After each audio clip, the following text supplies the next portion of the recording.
Hello, YouTube land. This is Brenton Son coming to you from Lexington, Kentucky, the Bluegrass State. We have another Bigfoot story today that's going to be really good. Actually, it's several stories. And one of the stories that ended up being very, very traumatic to this guy. It scared him so bad. And that's very understandable because a lot of times these Sasquatch creatures are so large, it doesn't matter, if you're a brave person or what, but confronting one and having something that huge near you is very terrifying, and even the intimidation things that they do, like breaking the limbs and showing or displaying the strength and things they have. But our guest today, his name is Roy, and he had these encounters in Montana, so I thought that would be pretty cool because I don't know if I've had many things from Montana reported. Before we go to the guest, though, I'd like to give a shout out to Peyton Woltz, W-O-L-T-Z is his last name, however you pronounce that, I'm not sure. But on Memorial Day, we just had Memorial Day weekend pass, and he sent me a picture of him taking chalk and writing on the driveway and wrote Son, Bigfoot, and Dogman and other cryptids on the driveway, and he sent me that picture, and I thought, wow, man, that's a pretty cool fan right there that would write that on their driveway at the family get together on Memorial Day, and they're just having a cookout and what have you. And so I said, look, man, I want to show this picture and I want to give a shout out to you because that's a pretty loyal fan right there, and I appreciate that. So thank you, Peyton. Thank you very much, and thank you to all of the people that watch this show. And I have so many just excellent fans and people that support this channel, and it's humbling to me that people would watch and even listen to anything that I would say. And you have to listen to me a little bit to get to the guests, and I know that sometimes people say, you need to quit talking so much and let the guests talk, but anyway, I do the best I can, and I hope you all enjoy today's Bigfoot encounters. Will be very interesting. So if anyone else out there has a story, a Bigfoot, Dogman story, or any other cryptid, something supernatural, paranormal that's interesting that you think would be a fit for this channel, you think it would make a good show, you can email me at brentonson@gmail.com, give a brief description and contact information, and I will get a hold of you, and we'll see if you would want to come on the show and share your story. So I guess that's about it for now. Let's go to our guest, Roy from Montana, and let's hear his story. Okay, Roy, if you would, just introduce yourself and kind of tell where you live and what have you, and then we'll get into your story. Sure. My name is Roy. I live in Helena, Montana. I've lived in Montana all my life, mostly Great Falls. Grew up here in the 70s and, all through. Been a hunter, avid camper, anytime I could get to the mountains, love to spend time in the mountains. Been a missionary around the U.S., local missionary, and then in Europe and South America. Had a plumbing business for years, and that's about it, I guess, for me. Been married 36 years, and got 4 boys. Wow, 4 boys. My goodness. 4 boys, yeah. 31, 25, 20, and 17. Wow. Man, that's a heck of a family going on there, buddy. Yes, sir. We always wanted a girl, but never quite get her done. Well, you get what God gives you, Yes, sir. All right. Well, that's sounds like you've got a really nice family there, and a beautiful place that you live in Montana. That's for sure. and there's a lot to be thankful for there. And Yeah. the reason you had emailed me was because of some encounters that you had had, and they sound quite interesting to me. So, if you would kind of give us the story of your encounters and kind of where they happened, and just tell how you did in the email. You did a fantastic job, and Okay. give us every detail. Okay. Well, it all started for me when my uncle had an encounter. He's 4 years older than me, so I was about 9. He was 13. And of course, this was back in the 70s out in Great Falls. We lived right outside of town on Upper River Road. And that's when all of the, for the older people, they'll remember when all the cattle mutilations, UFOs, there was a ton of Bigfoot sightings going on here back then. And his story actually got written up in a couple of major publications because it started for me when the sheriffs came to our house and they wanted to take him downtown to do a polygraph and actually examine the place where he had his encounter. And he was riding on Upper River Road, and he actually had a Sasquatch come out of the bushes right in the middle of the road, and he was on his 10-speed, had to hit his brakes, and, got within 5 feet of the thing, and I think it was going for him, is what he thinks. And a car came around the corner, luckily right then, and the headlights hit it, and it bolted back into the bushes. And so there was evidence, there's footprints, broken branches, that kind of stuff. And like I said, the sheriffs took him down for a polygraph, which he tested, and then so that was kind of my first when I first got familiar, with Sasquatch. Growing up, like I said, it was during that time where there were quite a few in the news and things like that. And my first encounter was about a year later. We, like I said, lived on the outside of town, and I was in bed one night and heard this just deep breathing. I mean, it was, huge lungs, you could tell. And I was so scared. I just laid there for a while, and it finally disappeared. And I looked out my window, and this thing hopped over a 6-foot fence and was walking away out in the field. And of course, I ran and got my stepdad, and he just kind of patted me on the head and didn't really believe me. And next encounter was with me, my cousin, and my sister. And I'd be happy to give you their number too. My cousin, you can visit with him. I was about 12. We had moved to the other side of town, and no kidding, this was actually during the middle of the daylight. Right out in the field next to our house, we looked out in the field. There was this huge, hair covered, coal black Sasquatch, and going through this log pile. I have no idea what it was doing, but I had a little telescope. So we broke that out and watched the thing from the living room window for a good 15 minutes or so.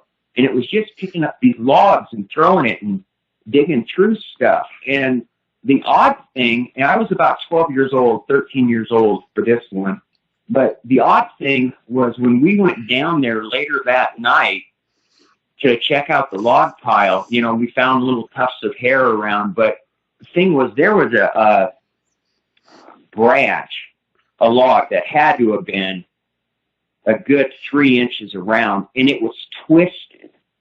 I mean, just like you take some grass and twist it up. Man, this thing was twisted a good half a turn.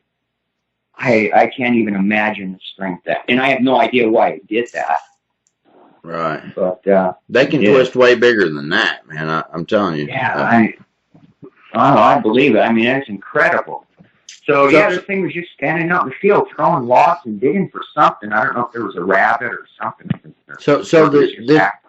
This area where the logs was that an area where logs were piled up by humans, or is this something else? Yeah. Somebody just dumped all their wood out there. I don't know, if they had, and this was a wide open field too. I mean, it's not like it was right at the end of a wood line or anything like that. It wasn't that far off the road, and this thing was just standing out there in broad daylight. Okay. So, Now the one when you were a little kid and you looked out the window and you seen it jump over a 6-foot fence. That's a tall fence to leap over. Did you get much of a idea of its shape and what it looked like, or like the head shape and things like that? at that one, I really didn't. I mean, I was scared. I mean, I could see the back, how broad it was. Mostly what I remember is it just walking away in the field. I mean, I can still see, the hair on the back and everything. It's not fur. It's definitely hair. Yeah. And you can. I just remember it walking away, and the head, of course, is just right down on the shoulders. And like I said, I just saw it walking away from a back view. I didn't get any real details. It was pretty dark out. And so it must have been pretty tall, though, to jump over a 6-foot fence. Oh, yeah, it just bolted right over it. And yeah. I was thinking, like my uncle was saying, he was amazed at how fast it could move, when he had his encounter. And he wouldn't talk about it for years. Wow. And I'm just to the point where I'm sick of being scared, and I'm just going kind of the other way about it. And yeah, I'm just done with it. That's why I don't mind giving my name if people want to, look me up. I don't care. I'm done with it. Yeah. Hey, I think that will free you of it all. You're free when you get it out and say that's it, and I'm me, and I'll be me tomorrow, and that's my story, and I'm sticking to it, and it's a free thing. Well, man, And it's nice to talk to you because, I didn't really get traumatized till my last experience with one. And I'll be happy to share that one with you.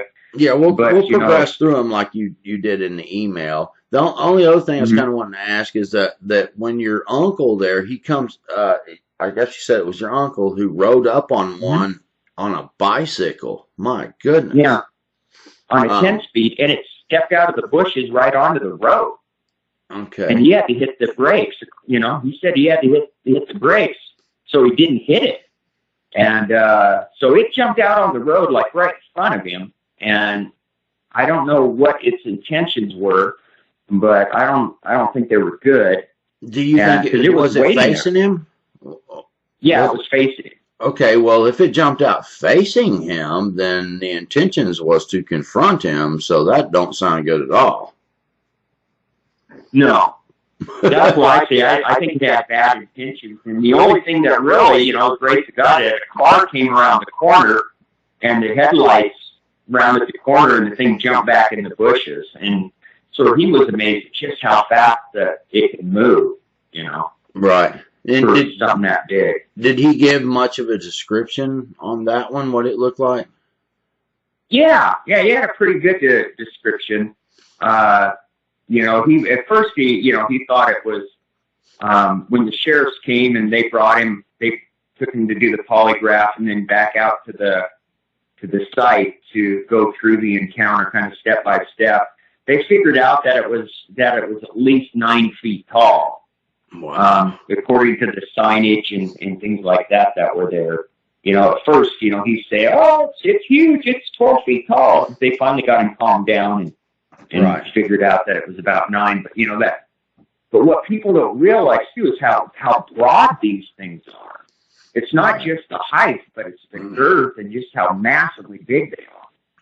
Yeah, that's spooky thing. Yeah, and plus, I want most people that are watching this are inside of a room with 8-foot ceilings. So look at your ceiling and imagine something head being a foot taller than what your ceiling is, and then you'll get an idea of how tall 9 feet is. That is incredible height. It is amazing. And to have it being wide and that tall, oh my goodness. It's amazing that he could ever go outside again. You know, Yeah, it's incredible. So, it is. Like I said, for years he wouldn't talk about it. Finally, I called him up. We've got a really good relationship, and I just said, you're always dodging it. I've had my encounters and stuff too. I just want you to be honest with me and tell me, quit the BS of just, well, nothing. And he told me, best he could remember everything. And now they gave him polygraphs. What happened with that? Well, he passed the polygraph. He passed it with flying colors. So they went back, and when they went back to the location, like I said, it's Upper River Road, Great Falls, Montana. There's this bend there, and when the sheriffs went there, they could see where when it went through the bushes, there were branches broken, and it kind of just bowled right through the thing. Right. And how the sheriff got called was my grandma. My parents ran a trailer court there, and there was a lady there that, like I said, this was time when there was a lot of UFOs and things like that going on. And my grandma told the lady in the trailer court, she's the one who called the sheriffs. The sheriff showed up at the house and talked to my grandparents, and they asked him if they could bring him down for a polygraph, and they did, and he passed it. And they brought him out to the site where all that happened, and like I said, it was actually Wolverton wrote it up in his book, and there was another book too that counts actually. Yeah, that's interesting because you get a polygraph test, and a lot of times that helps people believe you. But a lot of times I don't need that. I can listen to a person tell a story, and you can tell I think, some people might be good at lying and they can get something by you, but not everybody's lying. There's a lot of people sharing their stories, and it's amazing. It really is. Well, and another kind of weird thing, what he told me, the sheriffs actually were talking to him too about, like I said, this is when a lot of weird stuff is going on. They gave him some kind of an ESP test. And they were just trying to link all these mutilations and all these Bigfoot sightings and everything that was going on together. And I'm not sure what happened with all that, but they really examined him. It was quite a deal. Wow. What is an ESP test though? Extrasensory perception. Oh, okay.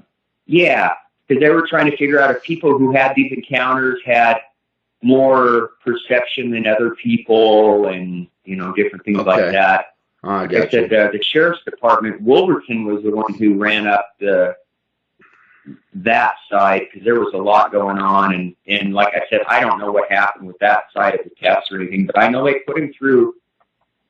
I think they put him through the flashcards and different ESP tests and things like that.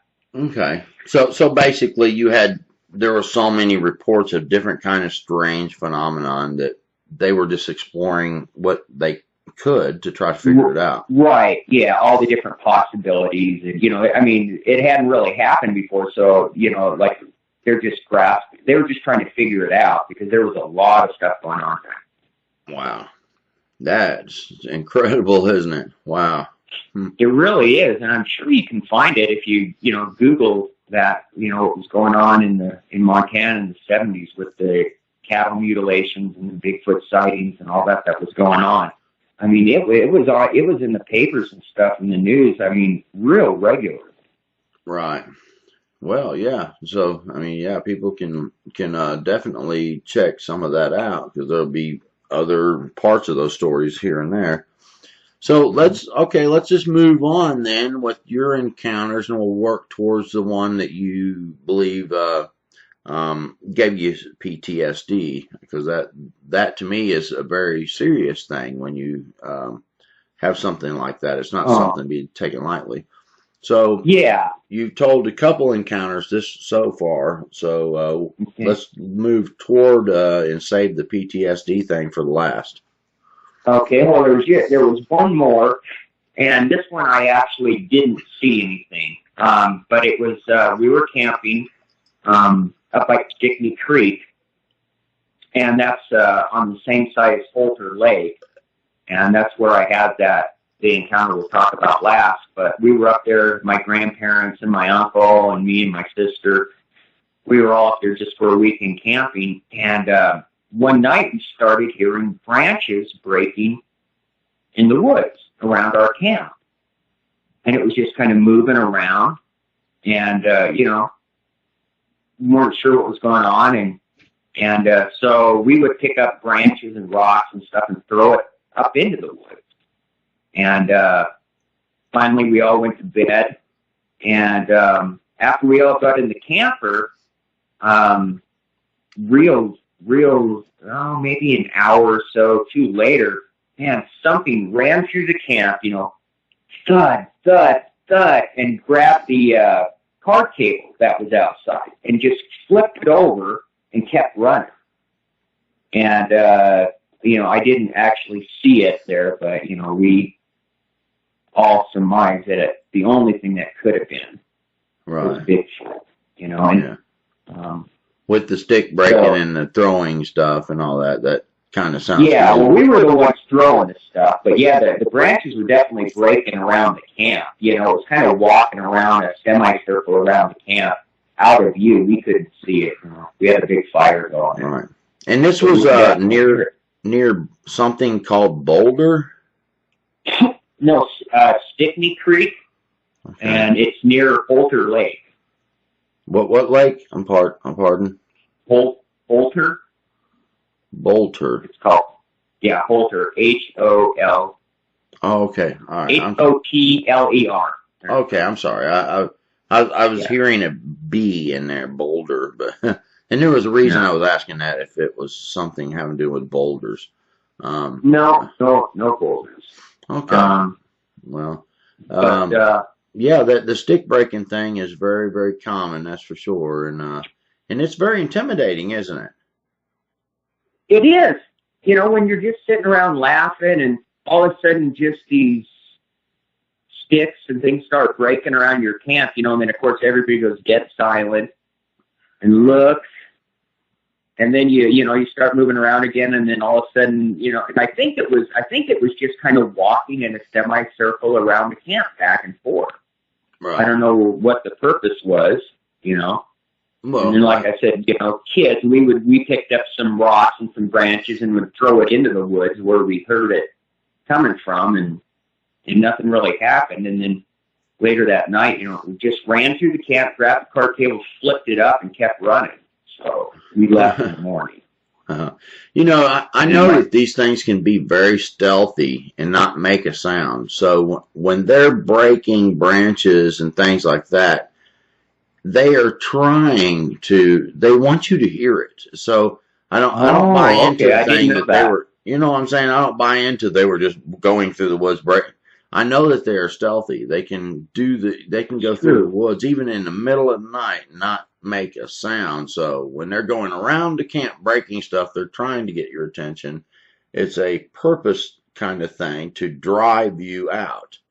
So okay. I never thought of that, but that makes sense. I didn't know that, because you're right. I'm sure they can be stealthy, but I thought it was just walking and breaking branches. No. Yeah, you're probably right. Probably was doing it on purpose. I guess probably to get us to leave. Yeah. I mean, I'm guessing. Yeah, for sure, man. I've heard too many stories, man. I know that they can be super stealthy. They can walk up right beside you, and you not know it. Many times, like in the dark, someone will go out squatching, and they'll come up right near them, and they'll break something to freak them out and get them to run, but it's like, how did he get that close? And sometimes they triangulate you and have three sides, and they're driving you a certain direction. So the semicircle thing is important in that they're trying to drive you out the way that they're not breaking. You know what I'm saying? There's a certain direction. Oh, there. Sure. Yeah, that makes sense. That totally that's very logical. Yeah. Well, let's move on to the I guess the next one is the one that caused you the trauma. Yeah, that Yeah. trauma for years and years. It just terrorized me. And that's the thing, just the fear that goes along with this. We were up at Holter Lake, and it was my wife, myself, and my best friend, and we were camping up there. We were going to go camping up there for the weekend. And there was some high school kids, probably 100, 200 yards down the road, and they were drinking and everything, you know, but they weren't causing a lot of problems. But we were there, and about 3 in the afternoon, once again, started hearing branches breaking, just kind of randomly up in the tree line, you know? Mm-hmm. And you know, then you'd stop and listen, and then we'd go back, you know, to start, you know, cooking dinner or whatever, and it'd start again. And then, man, I remember this very clearly. I heard footsteps running, and I mean, you could actually hear it hit the ground. It was so heavy, and there was a creek there. Couldn't see it, did not know what was going on, but I thud, thud, thud, splash, thud over on the other side of the creek.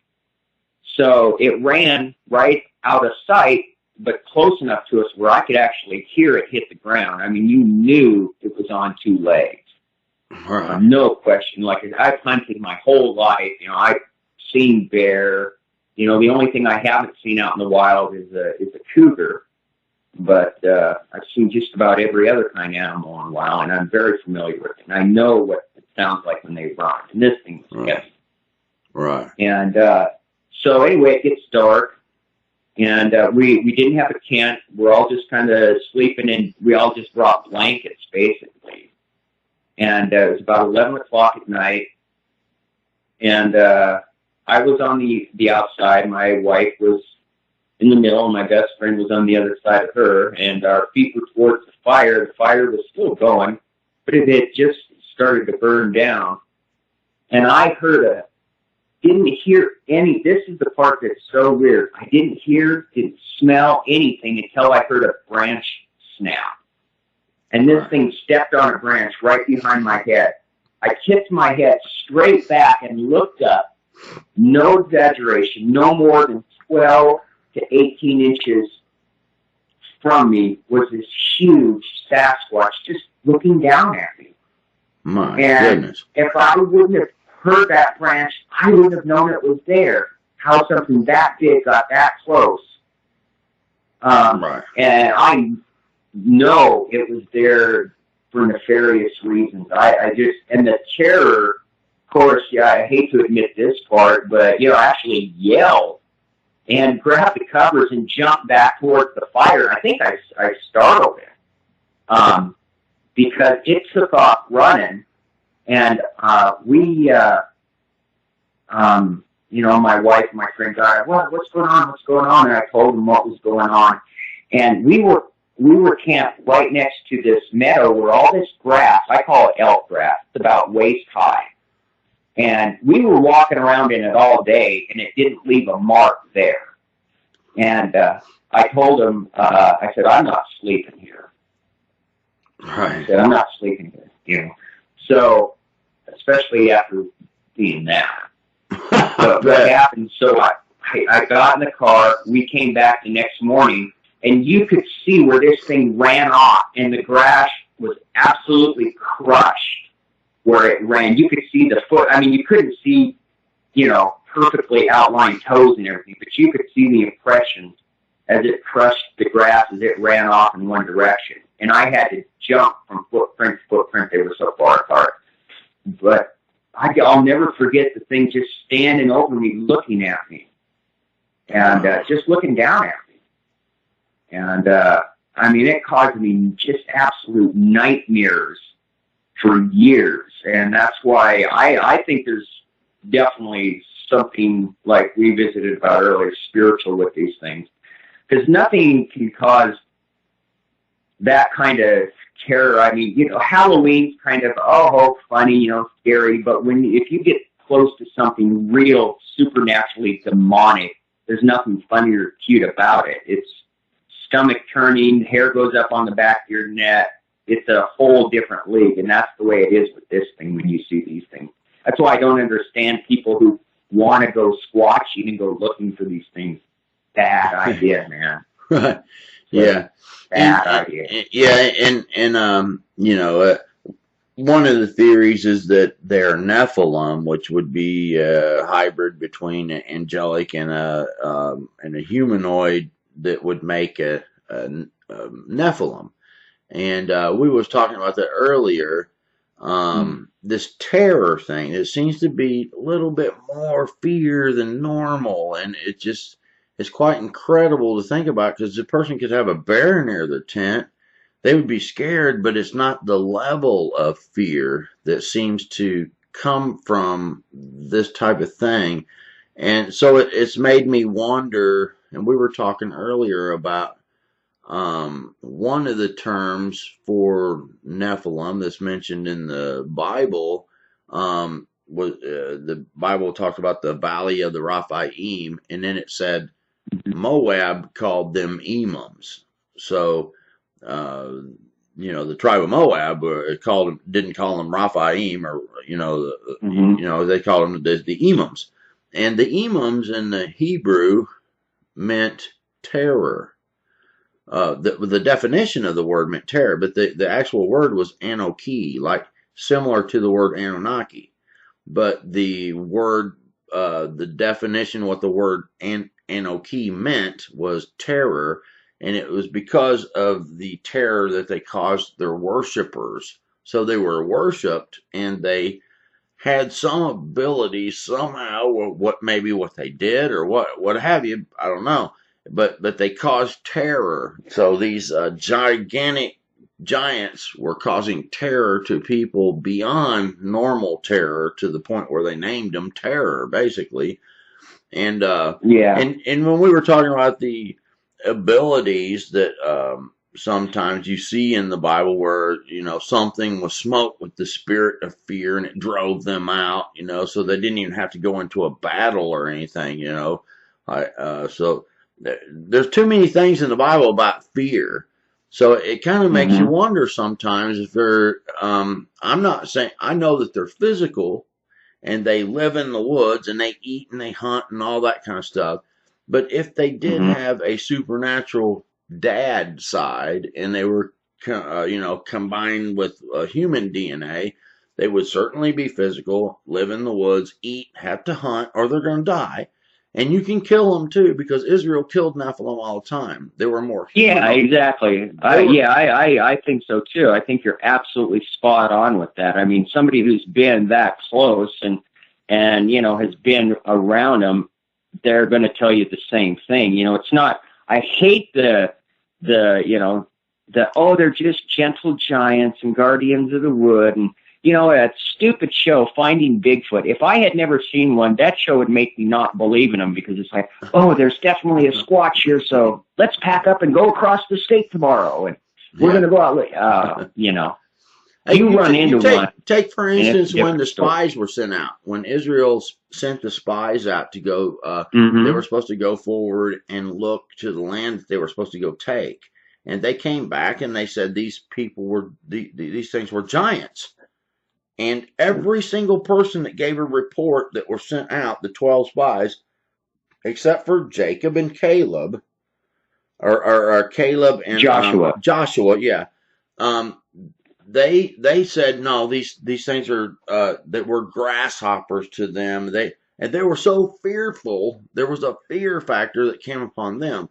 But Caleb and Joshua, they were men of faith, so they were like, no, God said we'll take this land, so we'll go cut these giants to pieces, but the grapes, they brought grapes back that were like, they had to be carried on a pole, because even the stuff that they were growing was huge, but it's just some very interesting kind of things that, if you go down that road of the Nephilim theory, then there seems to be some equivalent things that you can apply to the modern day encounters. But the Nephilim that the Israel encountered, they were human looking. Now, the Nephilim, like if the Bigfoot happened to be a Nephilim, that would be a different type of angelic being that would have corrupted, flesh. Because there's different kinds of angels in the Bible. That some that had like even a bull's head or an eagle's head, but humanoid body. If you look at the beasts that were before the throne and things like that. So and I've heard people that had different experiences, angelic encounters, and they would see these angels and stuff, but there would be one that looked like Chewbacca or something. Even near-death experiences or even UFO encounters, there would be, which I believe would be some type of angelic activity, not really, from far-off galaxies. And absolutely. So the fear thing, we were talking about that earlier, and I just wanted to throw that in there, and some people will get upset about it. Makes sense. I mean, because and you feel better when you talk about it. That's why I really enjoy your show. Is because you have the right concept according to my experience.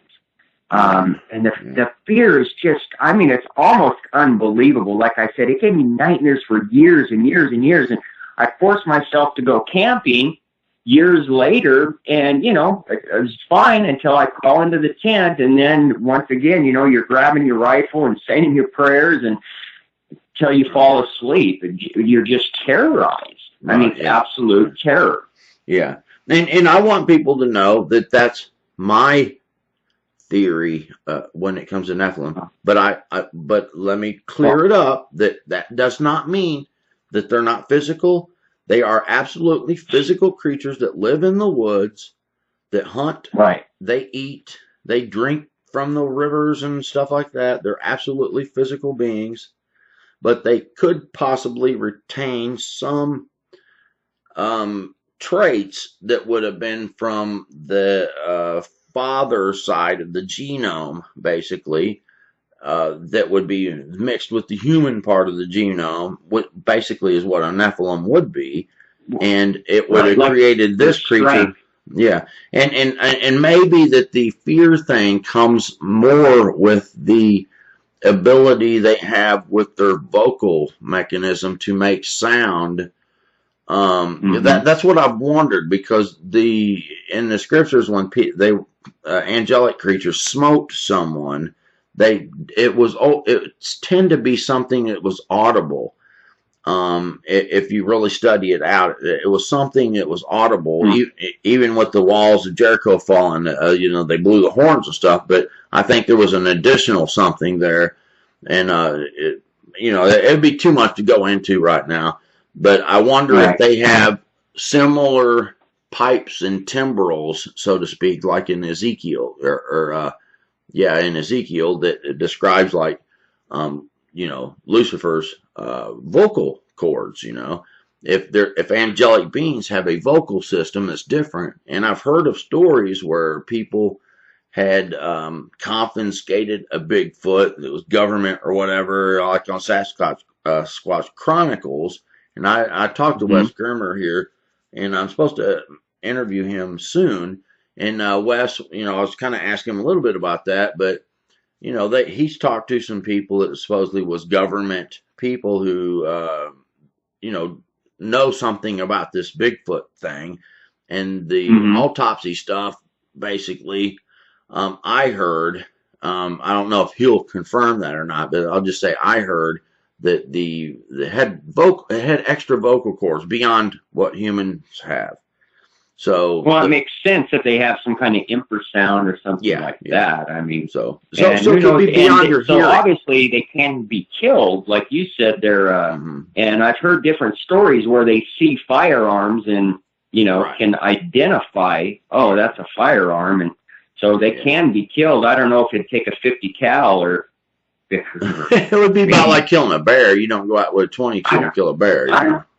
You think an 06 to the head or something would take them down? Yeah, I do. And the reason I think that when you have a firearm, they don't want none is because even if it doesn't kill them right now, they'll bleed out, and they know it.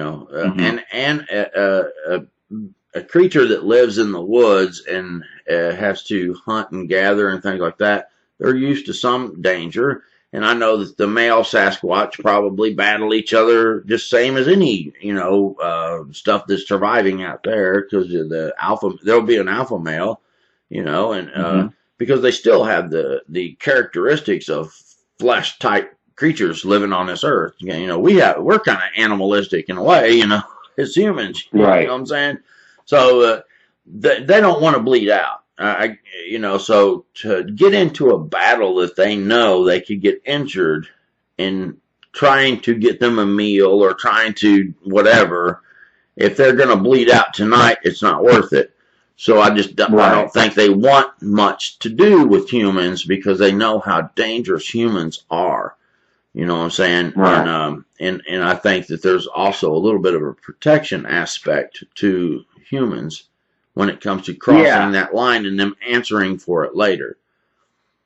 Yeah, there's you wonder what the rules of engagement are, because you hear stories of them just looking at people and walking away, and then, or sometimes a person disappears and they're never heard from again, Right. And they're eaten for all we know in something. Right. But I wanted to ask a quick question, with the Nephilim and different creatures and stuff. I mean, you look at the Egyptian thing, and they had the one with the dog head, Anubis, and Anubis. Yeah, and one with the bird head. So right.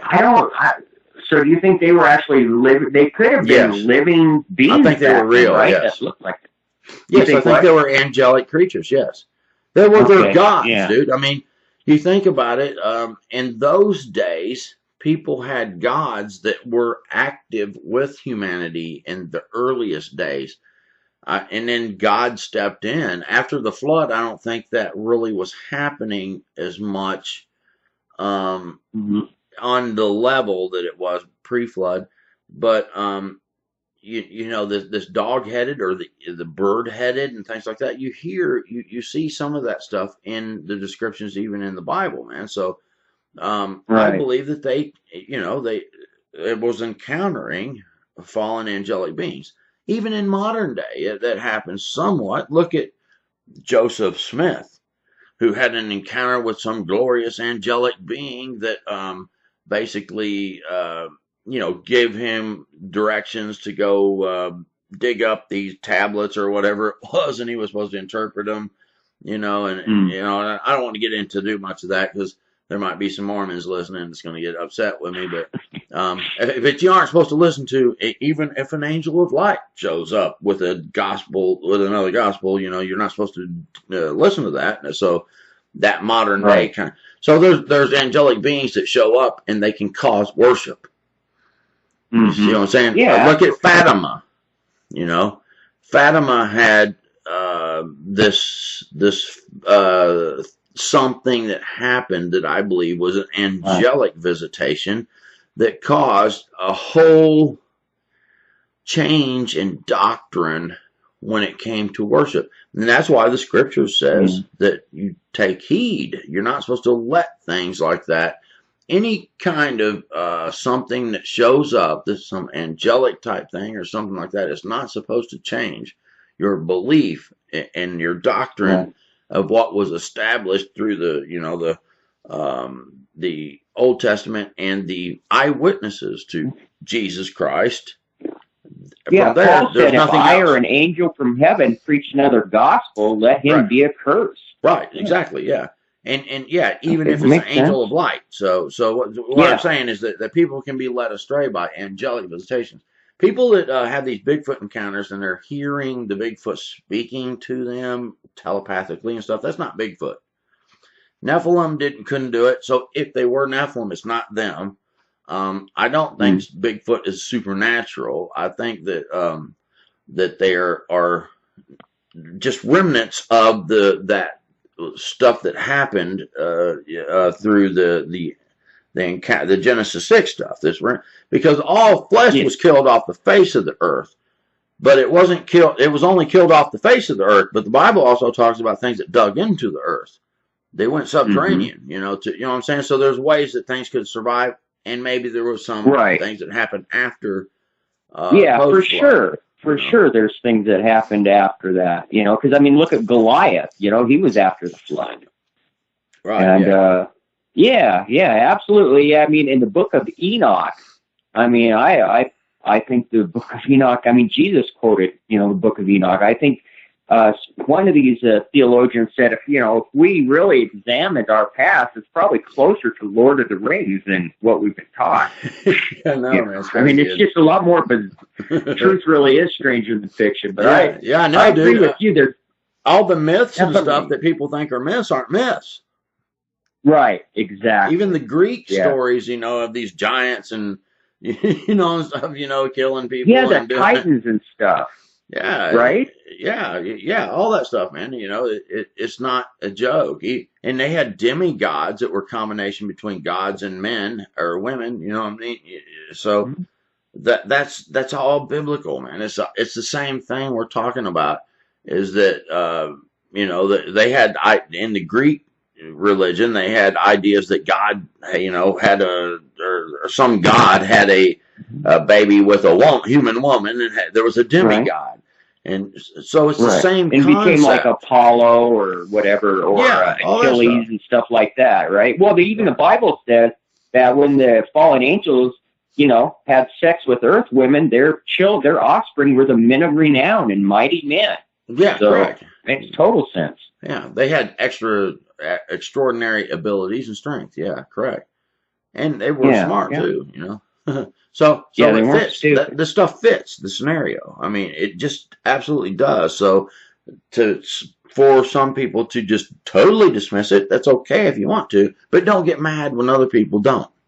It just, there's no sense in us getting upset with each other. I just interviewed a doctor. He's an oncology surgeon, which is a cancer doctor who does surgery. He thinks that they're apes. I said, that's fine if that's what you believe, and I respect that, man. I'll collect your story, and I'll absolutely respect your opinion on this. And I just want to let you tell what you believe. And I'll let him tell what he believes. And I didn't diss him. I didn't throw my opinion in a bunch and stuff like that. That's what he believed, and I'll let him have the stage to share his belief, because I think it's important for everyone to be able to share their view of this, and we pull together all the evidence, all the ideas, and then people can make their mind up. Well, for my opinion, because I used to believe, the rhetoric, they're just a North American ape and yada yada, but there's something that goes beyond that. They have to be Nephilim with the different things and the terror that's associated with them. I mean, it goes far beyond just. If I saw a gorilla jump out of the woods, it'd freak you out, but it wouldn't bring that kind of terror for years. So, right, yeah, that's for sure. Anyway. Well, I'll tell you what, man. I really appreciate you telling your story. Is there any more that you want to share concerning that?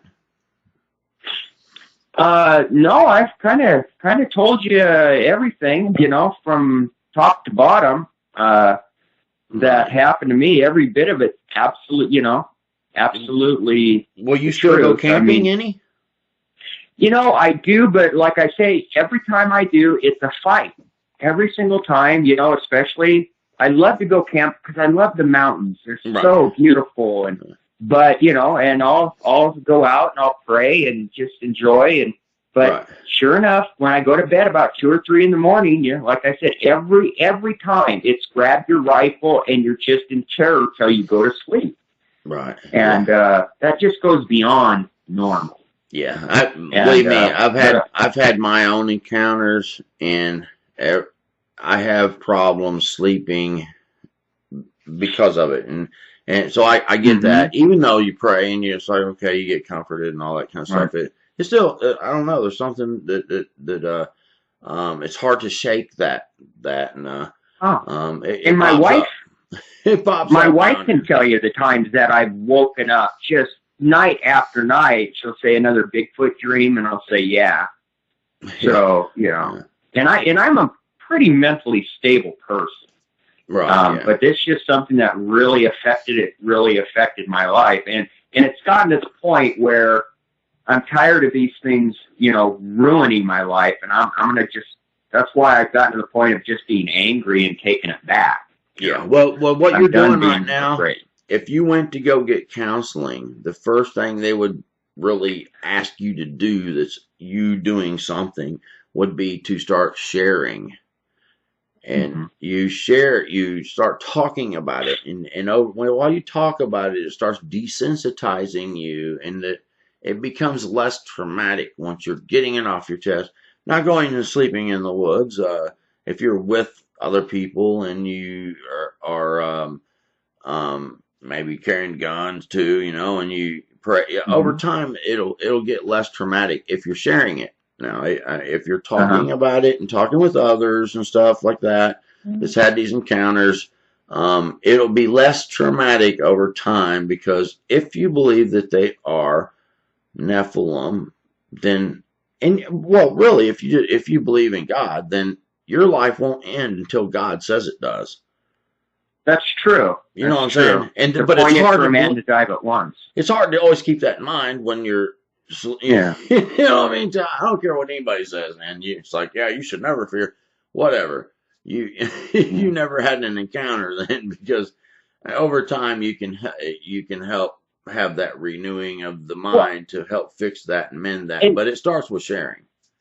it does feel good to talk to you, but there's so few people you can really talk to.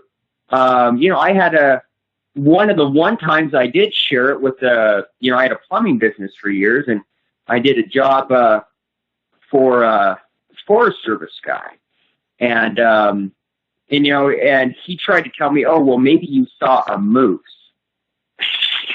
Yeah.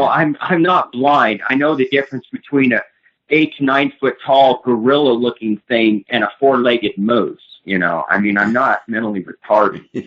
It's just, and it's so degrading, and it just really Yeah. just, here's something interesting. I did a job for the head of the Park Service for all of Montana. And I said, we never really hear of grizzly attacks here unless it's a fatality. And he said, no, because of tourism, we need to keep that out. And, but this year alone, we've had 28 attacks and 4 fatalities. This was a few years back, but only a couple of the fatalities made it. All the other attacks, very few of them made it in the news, and because of tourism. And when you were talking about, the government thing, I think the government is very well aware of these things. And when they have these search parties and all of a sudden the Green Berets come in with machine guns like they did for Dennis Martin that David Flias talked about, Right. I think when something gets out of hand, they come in to take care of it. The very Right. upper echelon know that these things are out there and they try to manage them. Yeah. I think typically, the Bigfoot, they might try to scare you out of their area, but they don't want none, and and when they do want some and they cross that line, then there's the humans come and dispatch that rogue one, and they don't want that. I think over time that it's very well known that there's something about them humans, even as scrawny and weak as they are, that they can come take you out. Yeah. They're- They're carrying a firearm. And you should mind your P's and Q's. But they- you look at all the people that disappear and all the stories the Indians told about how they were cannibals and stuff, Yeah. and I absolutely believe those 100%. I used to joke about it. Oh yeah, smoking that peyote. But the more you learn, the more the Native Americans were right on. yeah. I was stupid. Yeah. Yeah, and there's lots of interesting stories on that aspect of things that I hope to be talking about soon, with the different types of Dogman and Sasquatch, and some people talked about the Janoskwa, the red-eyed ones, and there's different types of the Dogman and things, and getting into those type subjects. There's some very interesting stuff, and I would suggest that. Well, I'll not make that suggestion right now, but just trust me. I'll get some material together, and there'll be a very interesting show coming up at some point covering the different types, and I think you all will find that very interesting. But Yeah, well, you have great shows. I love your show. well, thanks, That's man. why I contacted you. That's awesome. I'm so glad that there's people out there that like it. And also, I wanted to say that there's a fellow who was at a cookout yesterday, and I don't have his name right on hand. I'm gonna put the name up on the screen because I said I'd give a shout out. I'll give him another shout out besides this one, since this is at the end of the video. But they were at a cookout, and this guy had written in chalk on their driveway, made a big old huge thing of Brenton Son Mysteries to Search, Bigfoot, Dogman, and other cryptids, show, basically. So they made a big driveway art thing of the show. So I said I would give you a shout out. So I'm going to put your name up here on the screen because I don't have it in front of me. I'm sorry. And I'll give you another shout out on the next show. Oh, that's funny. Or maybe I'll add this to the introduction at the beginning. So I wanted to say thank you to him for being such a good fan. And thank you too, Roy. And you bet. I appreciate all of you. I couldn't do this if it wasn't for the fans. And I have one quick question for you. The Albert Osman thing. Do you buy that or not? Albert Osman, the miner that was kidnapped for 6 days by a Sasquatch family. And he got away by giving them snuff? Right. Yeah, I believe that. I do too, but I just don't know how to reconcile it with how evil these things can be. I don't know. I guess we'll never know. Like I said, the rules of engagement. I think the show that I have coming up might kind of explain that a little bit, because there's different groups of them.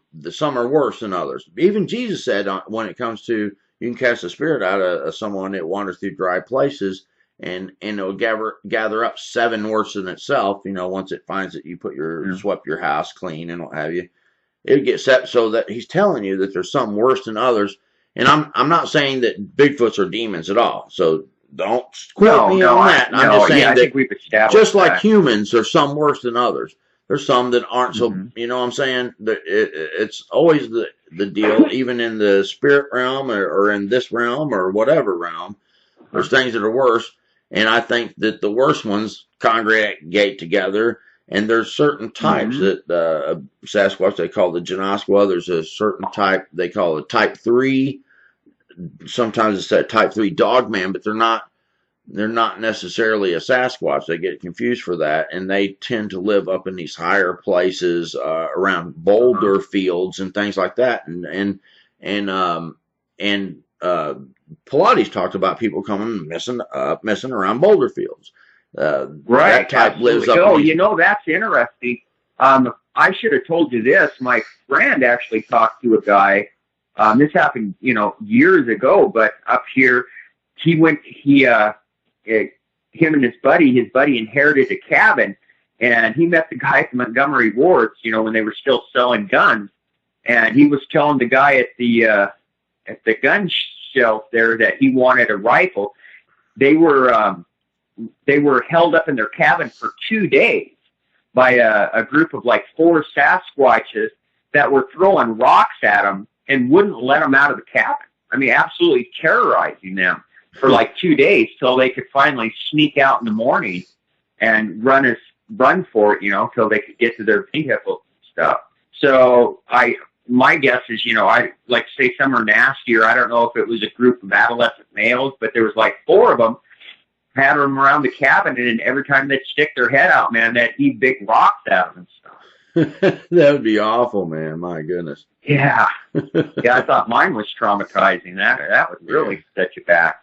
Yeah, it seems like the ones in the South are a little more aggressive too, and the Northwest seem not to be so much as aggressive. And so, but there's I think some of the information is coming together these days, and there's some very interesting stuff coming out. So hopefully we can learn some more. But it is theory. I don't trust none of them. I wouldn't trust a darn one of them. Believe that. I wouldn't go hang out in the woods and get to know no Bigfoot or Dogman. Yeah, that ain't gonna happen for me. Absolutely. That's a fact. Man. You'd be foolish if you start trusting something like that. That's because if it wasn't a Nephilim, then it's a beast, and I think that would be a crazy thing. But anyway, Roy, I'm gonna have to wrap this up. I really appreciate you coming on. Thank you very much, and we Oh, will. thanks for having me. Yeah, and we'll be talking some more. You've got my email too, so if anything comes up or you want to share any more or something, you let me know. If you just want to chat, just let me know, and I can give All you my right. number and stuff. But I appreciate it. thank you, and everybody out there in YouTube land, I appreciate you all listening. If anyone has a story they want to share, you can contact me at brentonson@gmail.com. So God bless, and we'll see you on the next video. Bye bye. Bye.